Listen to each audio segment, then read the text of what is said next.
오늘 말씀 함께 나누지요. 어, 여러분 지금이 2025년도인데요. 2000년이 시작될 때 우리 한번 생각해 봐요. 두 번째 맞이하는 천년이다 해가지고 뭐 세상이 막 떠들썩했어요.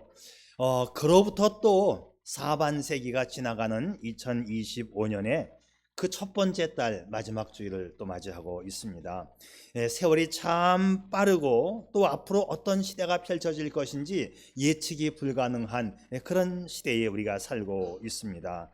아마도 지금 한 70대 이상 되신 분들은 노래도 뭐 신라의 달밤이요, 뭐 두만강 푸른 모래, 이런 느린 템포의 노래가 아주 익숙한 세대인데, 시대가 지나가면서 뭐 알 수 없는 세대가 등장하더니만 알아들을 수 없는 노래, 알아들을 수 없는 박자, 막 그런 노래가 지금 또 시작이 됐지요.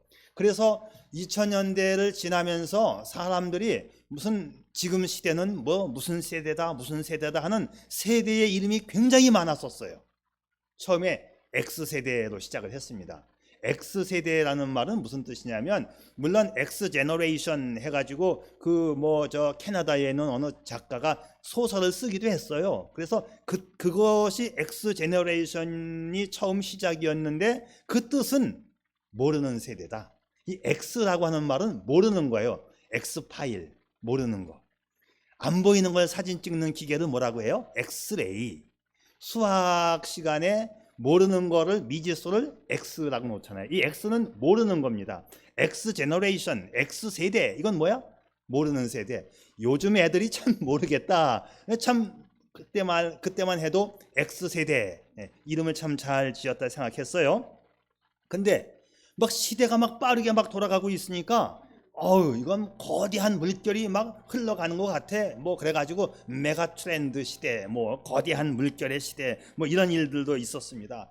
그 이후에 말이죠, 세대를 표시하는 단어들이 뭐 굉장히 많이 나왔어요. 뭐 N세대라는 것은 컴퓨터, 인터넷을 잘한다, 네트워크를 잘한다. 그래서 뭐 N세대라는 말도 나왔었고, 여하튼 많은 명칭들이 막 나오다가 없어지고 나오다가 없어지고 하다가 요즘에 이제 가장 보편화되고 통일된 명칭이 하나 있는데, 그 이름하여 MZ세대라는 게 나왔어요. MG. 이 MZ세대는 앞에는 M은 밀레니엄, 천년이라는 뜻, 2000년. 그 다음에 G는 알파벳의 맨 끝인데, 그 천년의 또 한 단계의 끝이다. 2010년 뭐 이런 의미예요. G라고 발음을 해야 미국식이에요. MZ가 아닙니다. 이제 우리는 학교 다닐 때 Z라고 배웠잖아요. MZ, 마징가 Z 그랬잖아요. 마징가 Z가 아니고 미국 사람들은 G라고 해요. 조금 길게 발음합니다. 그러면 EFG는 뭐냐? 그거는 생쥐 할 때 쥐라고 해야 돼. G이고 맨 끝에 있는 건 G, DMG라고 하고 MG. 자, MG가 맞아요. MG. TV가 아니고 TV가 맞아요. 미국식으로 하면. 자, 여하튼 MG 세대가 이제 보편화된, 통일된 명칭이 되어 버렸어요. 그러면 MZ 세대는 대체적으로 2000년을 중심으로 태어난 세대를 말해요. 2000년에서 2010년 뭐 이때 이제 태어난 세대들 말합니다.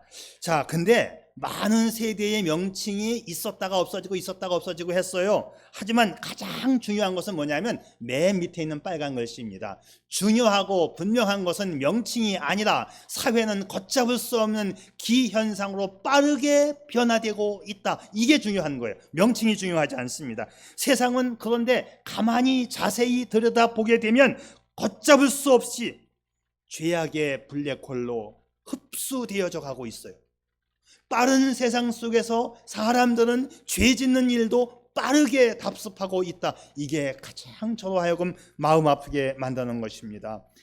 이것 외에도 뭐 많은 세대의 명칭들이 나왔었어요. 뭐 Y세대라고 했었었죠. 뭐 한때는. 왜냐하면 2000년을 또 줄여서 Y2K라고 불렀던 한때가 있었어요. 2000, K는 천이니까 킬로. 그래서 뭐 Y세대라는 말도 있었고, 또 어떤 학자는 킬로이얼, 킬로미터가 천이니까 킬로이얼 해 천년대의 이열이다 해다 해서 뭐 2000년. 뭐가 또 있었냐면 D 시대라는 말도 또 어떤 학자가 말을 했었어요. D. 영어에서 D 또는 this라는 말을 붙이면 이게 좀 안 좋은 뜻이거든요. 분리된다. 예, 뭐 disorder, 뭐지? 이게 뭐야? 무질서의 시대다. 뭐 disorder 또는 뭐 deregulation, 규칙이 없다. 뭐 맞는 것도 같아요. 학자들마다 뭐 D자를 붙여가지고 D 시대다. 또는 어떤 학자는 또 반대로 P 시대라고 하기도 했었어요. 뭐 P, 패션, 열정이다. 또 participation, 뭐 참가한다. 뭐 이런 말들 막 붙여냈어요. 이게 참 문제지요. 뭐 중요한 게 아니에요. 중요한 게 아니야. 학자들은 논문을 써야 되니까 논문에다가 지 맘대로 그냥 막 갖다 말을 붙이는 거죠. 그런데 제가 다 따져보니까 한 8개 정도의 시대의 명칭들이 있었다가 없어졌어요. 다 쓸데없는 이야기야. 교수들이 할 말이 없고 논문은 써야 되고 하니까 썼다가 없어지고 썼다가 없어졌어. 가장 중요한 건 뭐냐? 걷잡을 수 없이 세상이 빠르게 돌아가고 있는데 함께 죄를 짓는 일도 빠르게 돌아가고 있다. 이것만큼은 분명합니다. 명칭을 지으려면 우리 국민들이, 백성들이, 세상 사람들이 잘 알아듣기 좋은, 딱 요약해서 이해되어지는 명칭을 딱 적어줘야 되는데 이게 참 이게 교수들이 해야 할 일인데 너무 무분별하게 막 지어내는 것도 문제입니다. 제가 미국에 처음 가니까 포스트 모더니즘, 포스트 모던 시대 이런 말이 막 들려와요. 근데 포스트 모더니즘이라는 말 들어봤지만 여러분이 그런 말은 또 해석은 또 안 하더라고요. 우리 한국 교수들이. 제가 해석을 했어요. 포스트 모던이 무슨 뜻일까요? 모던이라는 말은 현대라는 뜻이에요. 지금이라는 뜻이에요. 포스트라는 말은 뭘까요? 우체국이 아니고 뭐 후에라는 뜻이거든. 그러니까는 현대 후의 시대다. 근데 현대가 지금인데 현대 후의 시대면 아직도 오지 않은 시대인데 말이 안 되잖아요. 뭐라고 번역을 하면 좋을까요? 그렇지. 초현대라고. 현대 중에 현대 중에 현대라는 뜻이에요. 지금 초현대 시대에는 어떻게 살아야 하느냐, 이런 식으로 좋은 말들을 지어내면 참 이거 학자가 할 일들인데 진짜 할 건 안 하고 뭐 그냥 막 이상한 말들을 많이 지어냈어. 다 필요 없는 이야기. 지금 중요한 것은 뭐냐면 이 빠른 시대, 이 죄악이 빠른 이 시대에 우리는 어떻게 살아가야 하느냐, 우리 성도들이 생각해야 할 것은 바로 그것입니다. 성경은 이 시대를 향하여 이렇게 말합니다. 마음을 새롭게 해야 근본적인 변화가 일어난다. 이것이 기독교 복음의 본질입니다. 마음을 새롭게 해야 근본적인 변화가 일어난다. 그러면 마음을 새롭게 하는 것이 과연 뭐냐? 어떻게 하는 것이 마음을 새롭게 하는 것이냐? 정답은 예수님을 만나야 한다입니다. 아멘. 세상이 좋은 시대로 빠르게 흘러가고 있고 우리는 거기에 탑승해서 함께 죄를 짓고 세상과 함께 살아가는 것이 아니라 이 시대 속에서 우리는 예수님을 바로 영접해야 된다는 것이지요. 왜냐하면 하나님은 인간을 창조하실 때 영적인 존재로 만드셨기 때문입니다.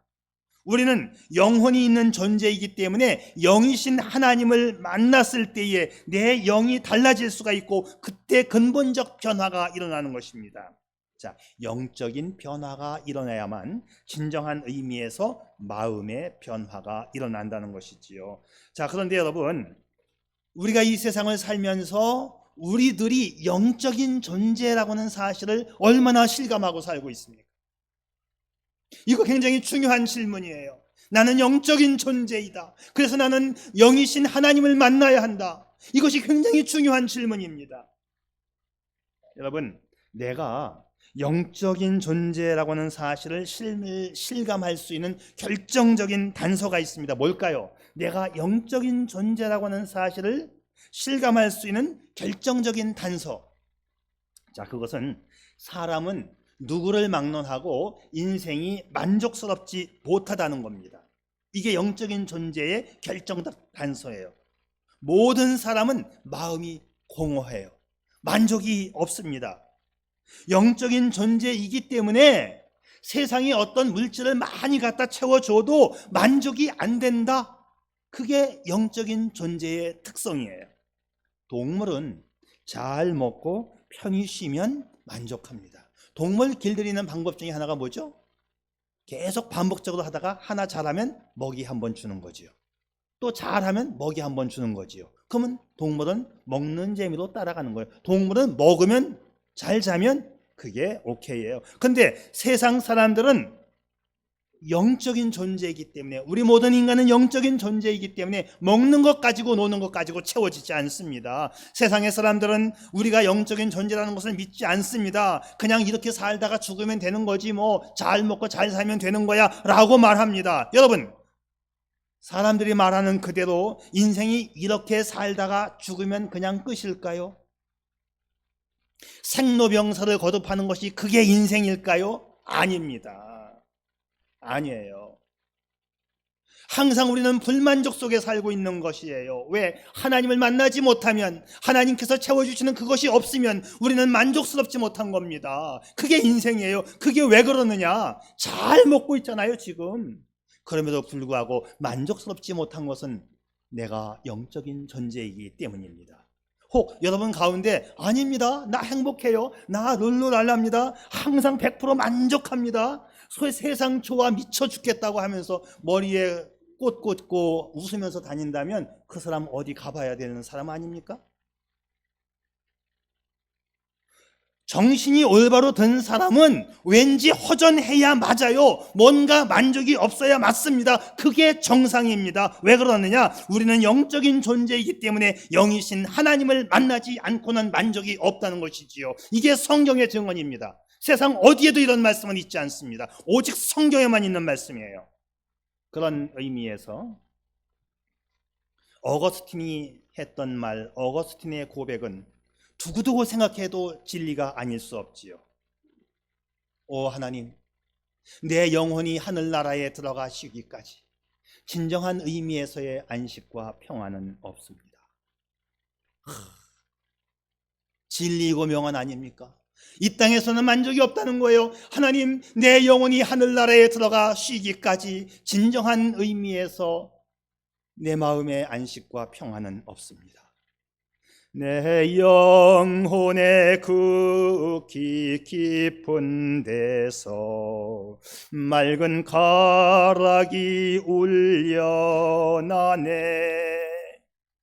주님을 만난 사람은 영혼의 깊은 곳에서 노래가 나오는 것입니다. 어떤 노래가 나올까요?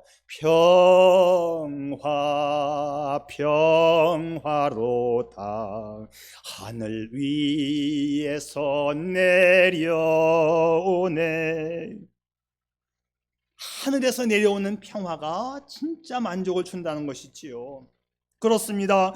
영혼의 안식과 평안을 얻을 수 있는 길은 하나님을 만나는 길밖에 없습니다. 하나님의 영이신 성령을 받아야만 마음의 평안을 누릴 수가 있는 것이지요. 성경은 이렇게 말씀합니다. 여러분, 이 시대의 풍조를 본받지 말고 오직 마음을 새롭게 함으로 변화를 받아서 하나님의 선하시고 기뻐하시고 완전하신 뜻이 무엇인지 분별하도록 하십시오. 또 새 영을 너희 속에 두고 새 마음을 너희에게 주되 너희 육신에서 굳은 마음을 제하고 부드러운 마음을 줄 것이며. 그렇습니다. 우리가 예수를 믿을 때에 새로운 영이신 성령을 받게 되어 이 새 영은 우리의 삶을 변화시키는 것입니다. 인간이 근본적으로 변화되어지는 거예요. 혁명적 변화가 일어나는 것입니다. 그래서 우리가 하나님을 만나야만 새로운 삶이 가능하고 하나님을 만나야만 변화가 가능한 거예요. 우리 모두 성령을 받음으로 근본이 달라지는 은혜가 있기를 축복합니다. 성령님만이 우리의 내면 세계와 마음의 본바탕을 새롭게 변화시켜 줍니다. 여러분, 속사람의 영이 새로워질 수 있기를 바랍니다.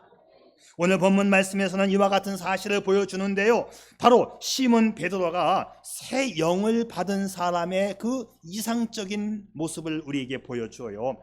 그래요, 영이 새로워지면 삶이 근본적으로 새로워집니다. 오늘 우리 모두에게 이러한 기적적 은총이 있기를 축복합니다. 자, 그래서 성령을 제대로 받으면 그 사람은 예배하는 삶을 살게 됩니다. 사람은 누구든지 성령 받으면 곧바로 나타나는 현상이 하나 있는데, 성전에 나와서 예배하는 것을 좋아해요. 교회 중심으로 살게 됩니다. 우리가 성경을 읽다 보면 성령 충만한 사람들의 공통점을 발견하게 되는데, 그들은 한결같이 성전 중심으로, 교회 중심으로 살았어요. 예수님 당시에 안나 할머니 역시 성령의 사람으로서 성전 중심의 삶을 살아갑니다. 우리의 영이 새로워지려면 사는 방식이 달라지는 거지요. 좋아하는 성향도 달라집니다. 내 속사람의 체질이 바뀌는 거예요. 그래서 교회를 가까이 하고 싶고 성전 출입을 좋아하게 되는 겁니다. 제 얘기를 좀 해볼까요? 제 인생에서 저를 예수님께로 인도해 주신 분은 저의 어머니이십니다. 저의 어머님은 외모가 빼어난 미인은 절대로 아닙니다. 한때는 저는 우리 엄마가 제일 예쁜 엄마인 줄 알고 있었어요. 근데 따져보니까 우리 어머니는 미인이 절대 아니시죠. 여러 번 제가 말씀드렸지만 우리 어머니는 너무 키가 커요. 키만큼은 좋은데 손이 너무 커. 또 발이 너무 커. 얼마나 크면 너무 큰 건가요? 발이 얼마 정도면 너무 큰 건가요? 네, 우리 어머니 발 사이즈는 260을 넘어섭니다. 크지요?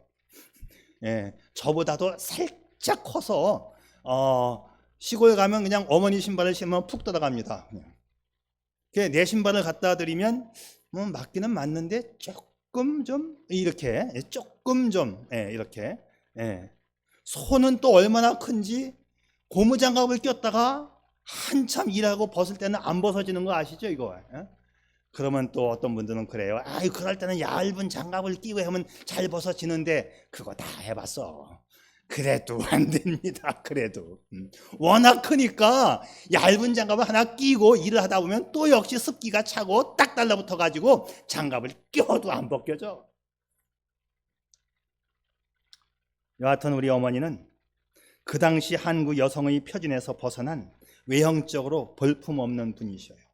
우리 외할머니도 키가 큰데 외할머니가 사진을 안 찍으셔. 왜 안 찍어요? 그랬더니 못생겨서 안 찍어 그러시더라고요. 우리 집에 사진이 하나 있는데 외할머니하고 또 증조할머니하고 두 분이 찍은 사진이 하나 있는데, 완전히 증조할머니나 외할머니의 허리에 와 있고 한 사람은 이렇게 엄청 웃긴 사진이 하나 있어요. 나는 너무 볼품이 없어서 사진을 안 찍는다, 이렇게 말씀하시더라고요. 그런데 그 어머니께서 저를 임신하신 후에 곧바로 저를 예수님께로 데려다 주셨습니다.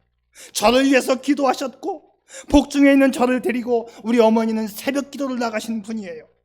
제가 복중에 있을 때부터 어머님이 선택한 신앙을 저는 따라가야만 했고, 저는 그 길을 따라가야만 했었습니다. 그 신앙의 선택이 오늘 저를 만들어 주었지요. 다시 말하면 저를 주님께로 데려다 주신 분이십니다. 제가 초등학교를 다닐 때, 초등학교 3학년 때 어찌어찌 하다가 선생님이 앞에 나와서 누가 옛날 얘기할 사람 그러더라고요.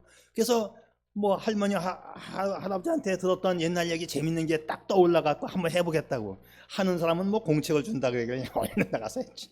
그래서 머릿속에 딱 박혀있는 이야기니까는 틀림없이 버벅거리지 않고 잘 설명을 했으니 선생님이 그 얘기에 은혜를 받더라고요. 근데 너 얘기를 잘한다고 그러면서 너 선생님 해도 될 것 같아, 그거 막 칭찬을 하시는 거예요. 한 학년을 올라가서 4학년이 됐는데도 이제 수도가에서 그 하선생님이었는데 만났더니, 야, 우리 반에 와서 너 한번 또 옛날 얘기 좀 해 그러더라고요. 또 출장 가가지고 또 출장 가서 4학년에 올라가서 옛날 얘기 또 한번 해본 적이 있었어요. 자, 4학년 때 선생님은 저를 보더니 넌 잘 만드는구나, 굉장히 잘 보셨어요. 내가 원래 만드는 걸 좋아하잖아요. 잘 만드는구나, 너는 과학자 만드는 거 이쪽으로 하면 좋겠어 그러더라고요. 그 속으로도 잘 보셨네, 맞지 하고, 또 그때도 제가 칭찬을 받고 좋아했었어요. 5학년에 올라갔습니다. 5학년은 이 선생님이신데 그분은 우리 할아버지셨어요.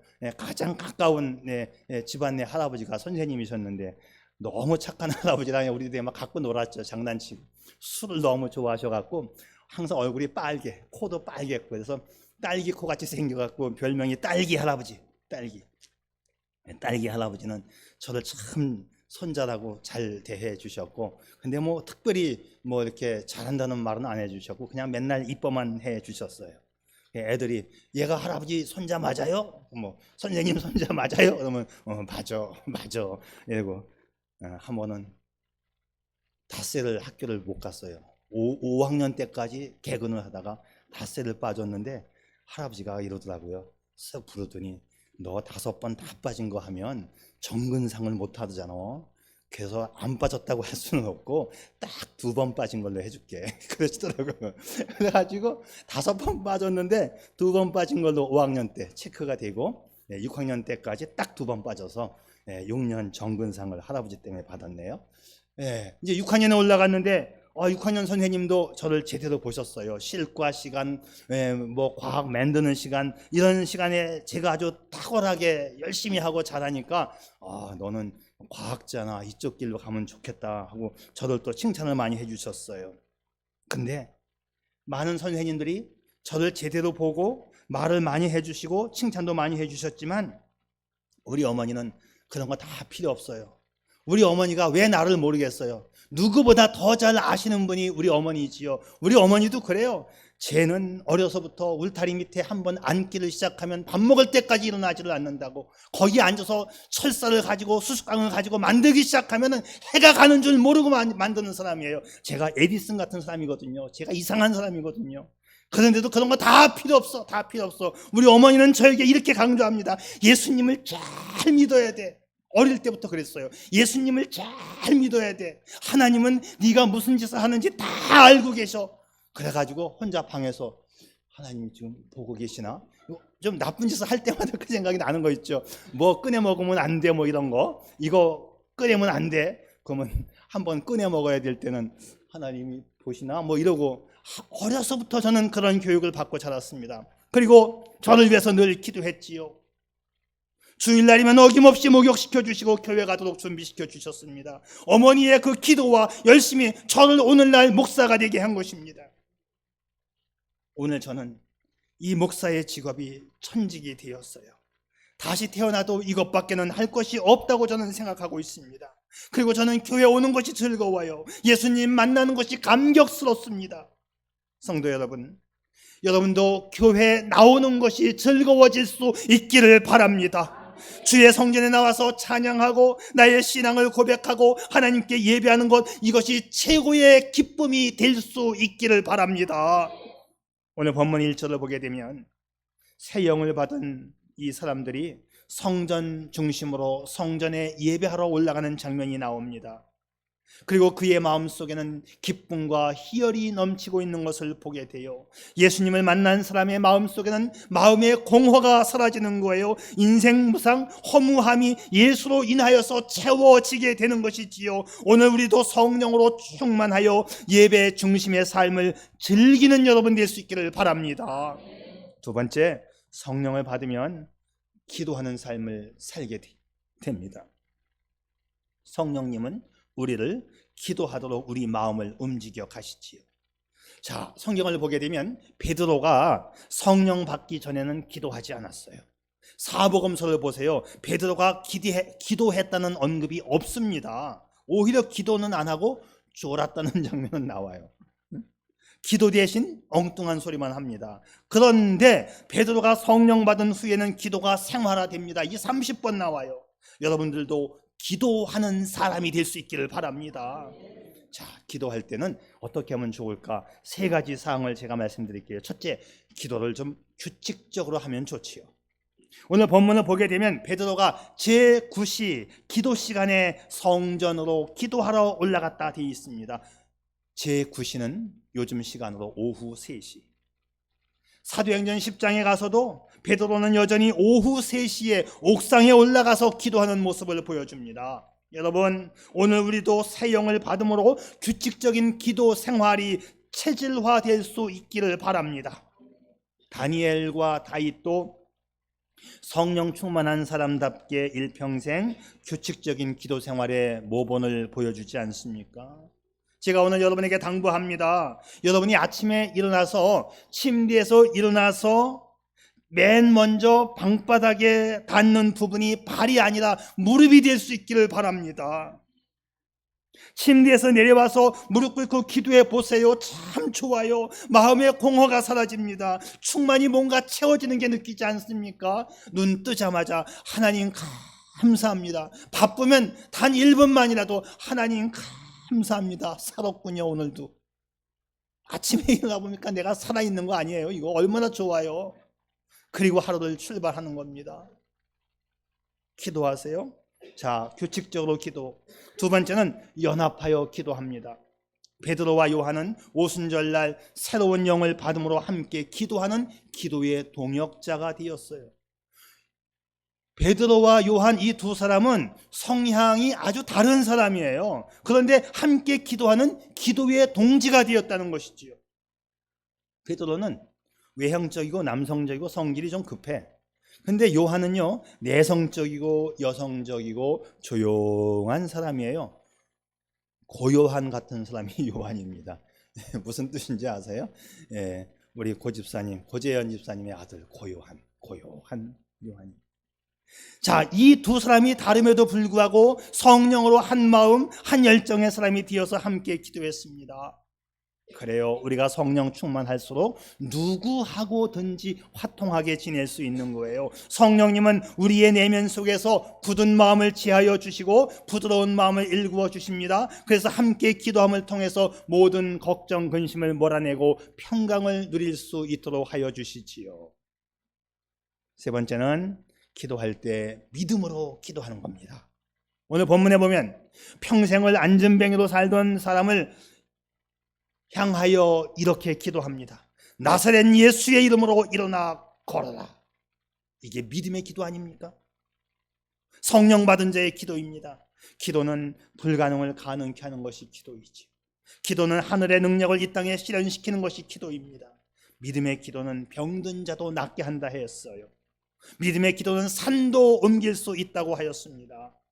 사랑하는 교우 여러분, 우리 반석교회 교우들은 우리 모두가 다 영적인 체질이 바뀔 수 있기를 바랍니다. 기도하는 체질로 바뀔 수 있기를 바랍니다. 자, 이제 우리의 목표는 뭐냐면 성령을 받은 사람들, 주님을 영접했으면 받았잖아요. 이제는 성령 받음을 넘어서 충만한 상태로 넘어갈 수 있기를 바랍니다. 성령 충만한 결과는 뭐냐면 그때 새로운 인생을 살게 되는 것이에요.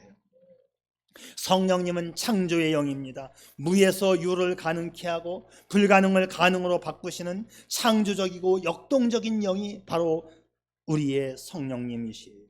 그래서 성령 받은 사람은 보는 눈이 달라지고 생각이 달라지는 거예요. 베드로는 성전 입구에서 구걸하고 있는 안진뱅이 이 거지를 불쌍한 한 사람으로 보는 것이 아니라 그는 사랑의 눈빛으로 그를 바라봅니다. 그러면서 베드로는 자기 주머니 텅 빈, 돈이 없는 텅 빈 주머니를 본 것이 아니라 자기 가슴에 있는 열정과 뜨거운 능력의 예수님을 바라본 거예요. 그래서 베드로가 천지가 진동하는 위대한 선언을 하지 않습니까? 그게 뭐죠? 은과 금 나 없어도 내게 있는 건 내게 주니 곧 나사렛 예수 이름으로 일어나 걸으라. 이게 베드로의 믿음에 기초한 신앙 고백이고 기도입니다. 우리 모두 이 믿음에 기초한 반석 믿음, 반석 신앙을 가질 수 있기를 바랍니다. 이 반석 신앙을 가지고 오늘도 손을 내밀어 그 사람을 붙잡아 일으킬 수 있기를 바랍니다. 이 사람은요, 태어나면서부터 못 걷는 장애자입니다. 나이도 벌써 40세 이상이 넘었어요. 거기다가 이 사람은 믿음도 없습니다. 그런데 베드로는 이 사람을 향하여 일어나 걸어라 믿음을 선포합니다. 이게 반석 믿음이에요. 믿음의 사람은 보는 시야가 달라지고 생각이 달라집니다. 반석과 같은 든든한 가능성을 바라보시기를 바랍니다. 사랑하는 성도 여러분, 우리가 예수를 믿으면 성령이 우리 속에 들어와요. 성령을 모시고 사는 사람은 새로운 존재가 된 것이에요. 여러분이 예수님을 진정으로 영접하신다면 새로운 존재가 되었음을 믿으시기를 바랍니다. 예수의 영으로, 그 성령으로 인하여 여러분의 마음의 공허함이 채워질 수 있기를 바랍니다. 인생의 의미가 달라질 수 있기를 바랍니다. 미국에 해롤드 휴즈라고 하는 사람이 있었는데, 이 사람이 20대 초반에 결혼을 했어요. 결혼 후에 이 사람은 얼마나 방탕한 삶을 살았는지요. 아내에게 많은 상처를 주었어요. 아내는 남편이 술을 끊었으면 좋겠다 해서 술 끊는 학교, 그 미국에는 AA 학교라고 해서 그 금주 학교가 있어요. 거기에 보냈습니다. 그런데 뭐 잠깐 며칠간 끊는 둥 하다가 또다시 방탕한 생활을 합니다. 죄를 짓고 나서 가장 실망스러운 것은 자기 자신이야. 자기가 자기를 알지. 어느 날 자기가 너무 한심해서 자기를 이제 여기서 생을 끊어야 되겠다 생각한 이 남편, 이 방탕한 생활을 끊기로 이제 자살을 결심하게 됩니다. 이 미국 사람들이 자살을 할 때는 주로 욕조에서 많이 해요. 이상하게 거기서 많이 죽더라고요. 그래 욕조에 들어가서 총구를 입속에 집어넣고 이제 방아쇠만 딱 당기면 이제 가는 거죠. 근데 총구를 물고 방아쇠에 손을 건친 다음에 당기려고 하는데, 어릴 때 자신을 데리고 자신에게 불러주었던 자신의 어머니의 찬송가 일부분이 생각이 나는 거예요. 이 찬송가 너무 유명한 찬송입니다.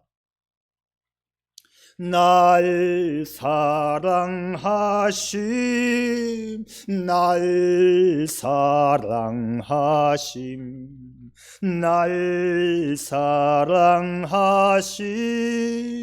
성경에 써 있네. 하나님이 날 사랑하신다는 사실이 얼마나 자신의 가슴을 강력하게 파고드는지. 그렇지? 하나님이 나를 사랑하신다면 나도 새 사람이 될 수 있지. 그는 들고 있던 총을 던져버리고 하염없이 눈물을 흘리면서 욕조에 엎드려 하나님께 기도합니다. 하나님이 나를 사랑하신다면 나도 하나님 안에서 새 사람이 되렵니다.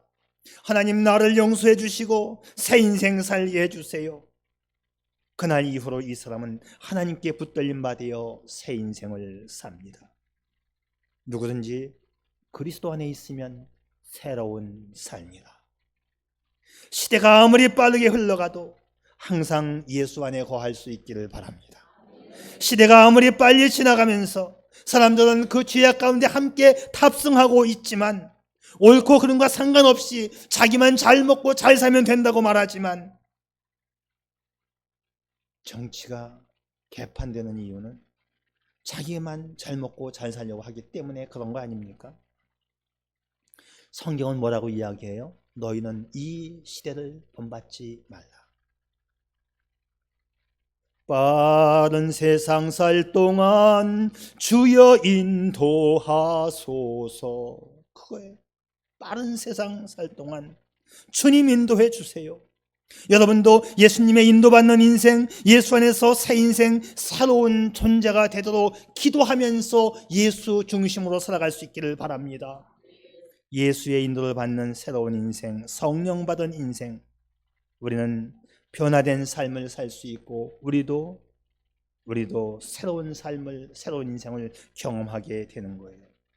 베드로는 자신이 가난하기 때문에, 자신이 없는 것 때문에 위축되지 않았어요. 그는 있는 것 가지고 자신의 안에 있는 예수에 대한 사랑, 예수에 대한 믿음을 가지고 그는 살아갔습니다. 오늘 우리도 예수 이름의 권세를 믿으시기를 바랍니다. 예수 이름의 권세 속에 능력이 있고, 거기에 축복이 있고, 거기에 치유가 있고, 거기에 기적이 있습니다. 새 영을 받은 사람, 반석신앙으로 힘차게 살아갈 수 있기를 축복합니다. 올 한 해 한 달이 또 지나가고 있는데, 마지막 끄트머리까지 말씀으로, 지난주에는 제가 말씀이 우선이라는 말씀 드렸어요. 이번 주에는 성령 받음으로 예배하는 삶을, 교회 중심의 삶을 살아가는 여러분 되시기를 축복합니다. 기도하지.